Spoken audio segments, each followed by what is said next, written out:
Hello అందరికీ ఈరోజు మన రెసిపీ వచ్చేసి మష్రూమ్ అండ్ కాజు కర్రీ. దీన్ని ఎలా ప్రిపేర్ చేయాలో చూసేద్దాం.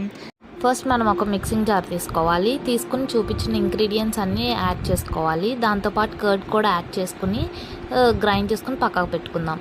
తర్వాత ఒక ప్యాన్ పెట్టుకుని ఆయిల్ హీట్ అయ్యాక కాజు ఫ్రై చేయాలి. అవి కొంచెం ఫ్రై అయ్యాక మష్రూమ్ కూడా ఫ్రై చేయాలి. మష్రూమ్ ఎక్కువ ఫ్రై అవ్వకూడదండి. ఆ తర్వాత వాటిని సైడ్ పెట్టుకోవాలి. అదే ప్యాన్లో మనం ఆయిల్ యాడ్ చేసుకుని దాంట్లో జీలకర్ర అండ్ ఆనియన్స్ వేసి ఫ్రై చేసుకోవాలండి. చేసుకున్నాక చూపించిన స్పైసెస్ అన్నీ వేసి ఫ్రై చేయాలి. ఇలా స్పైసెస్ అన్నీ ఫ్రై అయ్యాక ఇందాక పేస్ట్ చేసుకున్నాం కదా, ఆ పేస్ట్ని కూడా యాడ్ చేసుకుని ఫ్రై చేసుకోవాలి. దాంట్లో కొంచెం వాటర్ యాడ్ చేసుకుని చూపించిన కన్సిస్టెన్సీ వచ్చేదాకా కుక్ చేసుకోవాలండి. ఇలా కుక్ చేసుకున్నాక ఇందాక ఫ్రై చేసుకున్న కాజు అండ్ మష్రూమ్ యాడ్ చేసుకోవాలి. యాడ్ చేశాక 2 minutes కుక్ చేయాలండి. ఆ తర్వాత గీ యాడ్ చేసుకుని కొత్తిమీర యాడ్ చేసుకుని సర్వ్ చేసుకోవడమే. ఇంకా ఇలాంటి వీడియోస్ కోసం మన ఛానల్ని సబ్స్క్రైబ్ చేసుకోండి.